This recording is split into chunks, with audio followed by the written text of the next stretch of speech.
I would still choose Flare's native token called FLR over Ethereum as of right now, even though nothing I say is financial advice. Some people may be wondering, oh, but then take a look at Ethereum. Right now the price is having a small dip. Well, a lot of altcoins are also as well.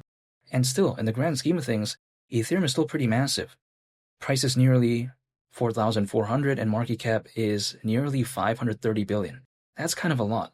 In the grand scheme of things, is it even realistic maybe for Ethereum to do like even a 10x in the next 6 months? I wouldn't even really want to hold a lot of belief in that, because even at 10 grand when it comes to Ethereum, that's less than a 3x from here. So this is just my mentality. We take a look at Flare's native token called FLR, going to the price of 25 cents, around a 10x from here. And now I don't think it's going to be the best hypothetical upside of all time or something like that, and how can it, right? It's around a 10x from here. However, again, I just don't see Ethereum maybe doing that in the next 6 months from where it is as of right now. But then, this is just my perspective.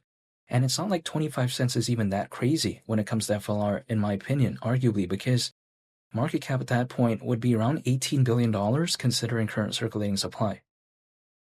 So it's nothing too ridiculous, right? If it's like, 100 billion or something like that, then come on, even I wouldn't believe in that. But then at the same time, this wouldn't seem that unrealistic to me. However, only time will tell.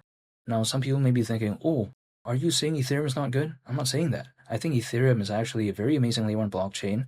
It's very popular, a lot of fans. The ecosystem is very fantastic. And I am not talking about that though, right? What I'm talking about is just hypothetical upside. I'm not necessarily talking about what's better fundamentally.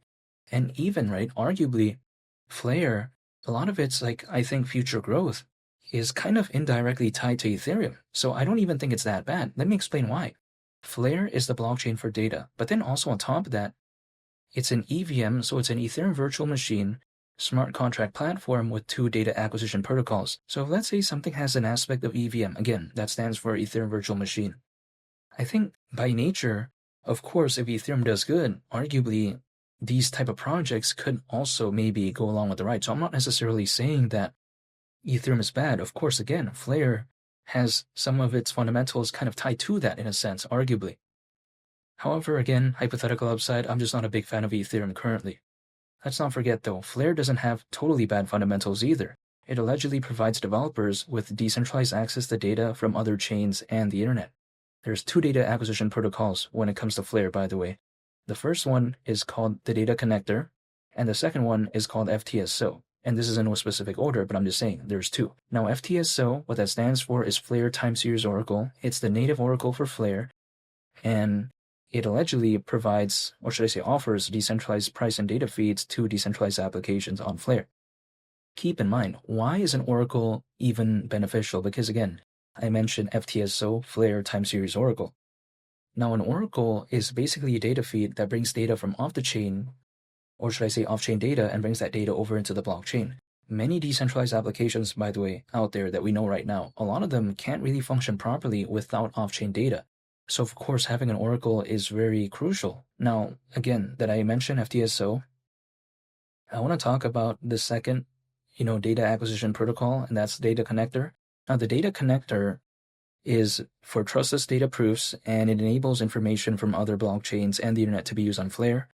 So that's really cool, and I've seen, right, in the Flare ecosystem, historically, there's been something like Anchor, which I think is pretty popular, and also Google Cloud, which is very popular. And again, in the Flare ecosystem, I mean, that's very impressive right there, in my opinion. That's the way to take a look at it. And when people ask me, oh, FLR or Ethereum, I'm going to have to say FLR for me.